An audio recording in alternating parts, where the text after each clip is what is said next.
Hello, everybody. Let's read a story from The Power of Kindness and other short stories from T.S. Arthur. The story that we're going to read is called Ada and Her Pet Fawn. And while this book does focus on the power of kindness greatly, many of the stories have more than one theme or more than one lesson. This one has more to do not only with kindness, but the love that we hold in our heart and how not only people, but even animals can feel whether our intentions and whether what we hold in our hearts is true and good. So let's go ahead and read this short story, Ada and Her Pet Fawn. There was once a dear child named Ada, who was of so sweet a temper that she only knew how to love, and the consequence was that everybody and everything that could know her loved the sweet little girl in return. I do not believe that a servant in her father's family ever spoke unkindly to Ada. She was so good. There are but few of my young readers, I am afraid, that can say so of themselves. Cook scolds, the chambermaid is so cross, and nurse is out of temper whenever you come near them. Yes, you know all that. But, my young friends, I am afraid it is all your own fault. Now, examine closely your own feelings and conduct, and see if you do not make this trouble for yourselves. Do you always speak kindly to those around you? And do you always try to give them as little trouble as possible? As for Ada, everybody loved her, and the reason, as I have already stated, was plain. She didn't know any feeling toward others except that of love. Even the dumb animals would come to her side when she appeared.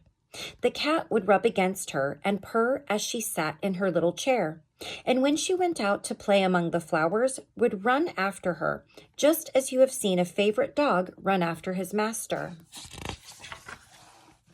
She never passed Lion the watchdog that he didn't wag his great tail or turn his head to look at her, and if she stopped and spoke to or put her hand upon him, his old limbs would quiver with delight, and his face would actually laugh like a human face. And why was this? It was because love prompted Ada to kind acts towards everything. Love beamed from her innocent countenance and gave a music to her voice that all ears, even those of the dumb animals, were glad to hear. Yes, everything loved Ada because she was good. The father of gentle, loving Ada was a rich English lord. A certain class of wealthy and distinguished men in England, as most young readers know, are called lords. And he had a great estate some miles from London, in which were many animals, among them herds of deer. When Ada was 3 or 4 years old, her father went to live on this estate. Around the fine old mansion into which they removed were stately green trees, green lawns, and beautiful gardens, and a short distance away, and concealed from a view by a thick grove, was the park where roamed the graceful deer. Under the shade of those old trees, upon the smoothly shaven lawn, or amid the sweet flowers in the garden, Ada spent many hours every day, one of the happiest beings alive. One morning, it was a few weeks after Ada had come to live in this fair and beautiful place, she strayed off a short distance from the house, being lured away by the bright wild flowers that grew thickly all around, and with which she was filling her apron. At last, when her tiny apron would not hold a blossom more without pushing out some other flower, Ada looked up from the ground and discovered that she was out of sight of her house and among trees which stood so thickly together that the sky could scarcely be seen overhead, nor the light beyond, when she endeavored to look between the leafy branches. But Ada did not feel afraid, for she knew no cause for fear. She loved everything, and she felt that everything loved her. There was not any room in her heart for fear. Still, Ada felt too much alone, and she turned and sought to find her way out of the woods and get back again. While yet among the trees, she heard a noise of feet approaching, and turning, she saw an animal that was unlike any she had seen before. It came up close to her, and neither of them felt afraid. It was a fawn, only a few months old.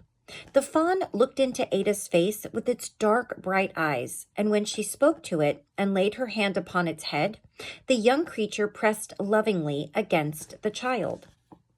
When Ada found her way out of the woods and came again upon the green lawn, the young deer was close by her side. As soon as Lion saw the fawn, he gave a loud bark and came dashing toward the timid creature. But Ada put her arm around its neck and said, "Don't be afraid, Lion won't hurt you. Lion is a good dog." And Lion seemed to understand the act of Ada, for he stopped short before he reached them, wagged his tail, and looked curiously at the new companion which Ada had found. First he walked round and round as if the whole matter was not clear to him. He had chased deer in his time and did not seem to understand why he was not to sink his great teeth into the tender flank of the gentle creature that had followed his young mistress from the woods. But he soon appeared to get light on this difficult subject, for he came up to be patted by Ada, and did not even growl at the fawn, nor show any disposition to hurt it. The fawn would not stay in the park after this. Ada's father had taken it back once or twice, but before the day was gone, it managed to escape and came to see its newly found friend. After this, it was permitted to remain, and every day little Ada fed it with her own hand. When others of the family approached, the timid creature would start away, but when Ada appeared, it came with confidence to her side. Ada had a brother 2 years older than she was. He was different from his sister in not having her innocent mind and loving heart. Sometimes he indulged in a cruel disposition, and often he was ill-tempered. When William saw the fawn, he was delighted and tried to make friends with the gentle animal. But the fawn was afraid of him, and when he tried to come near, would run away or come up to Ada. Then, if William put his hand on it to caress it, the fawn would shrink closer to Ada and tremble. William did not like it because the fawn would not be friends with him, and wondered why it should be afraid of him and not of Ada. He did not think that it was because Ada was so good, while he let evil tempers come into his heart. But how could the fawn know this? Ask my young readers. The fawn couldn't see what was in William's heart. No, for if it could have done so, it would have been wiser than a human being. But all good affections, let it be remembered, as well as all evil affections, represent themselves in the face and picture themselves in the eyes. And there is besides a sphere of what is good or evil about everyone, according to the heart's affections. Just as the sphere of a rose is around the flower in its odor, showing its quality. Animals, as well as human beings, can read by a kind of instinct the good or evil of anyone in their face, and perceive by a mysterious sense the sphere of good or evil that surrounds them. You do not clearly understand this, my young reader. Nevertheless, it is so. If you are good of heart, others will know it at a glance and feel it when you come near them. And the same will be the case if you have evil in your heart. Ada's pet fawn stayed with her many months, and nothing harmed it. The horns began to push forth like little knobs from its head, and afterwards it grew up to be a stately deer and was sent back to the park. Ada often went to see her favorite, which now had a pair of beautiful branching antlers. It always knew her and would come up to her side and lick her hand when she held it forth. Such power has love over even a brute animal. These stories are old-fashioned. I do realize that, but the lesson is always the same. The message is always the same. And I like that there are a few in many of these stories. So I will come on here again very soon and share the next one. I think this book has, let's see how many stories it has in here. They're not very long, all a few pages. 1, 2, 3, 4, 5, 6, 7, 8, 9, 10, 11, 12, 13, 17 stories, each anywhere from about 3 to 6 pages long. So as I said, I'll come on here and just sporadically share these with you. I'm in between books right now, so I thought I would share these with you.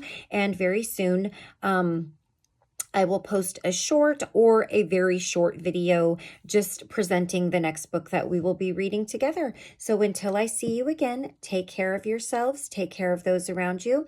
I love you all very much, and I will see you guys again soon. Take care. Bye-bye.